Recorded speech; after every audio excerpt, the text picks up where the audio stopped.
ka hring nun mi hlu tu hai hi khovel ram hi mak san din Ritâwl pe ro Ritâwl ro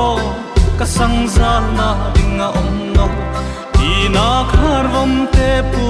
Ritâwl ro hi Zion khum pui nam tin kim na ka hring nun zal vong vong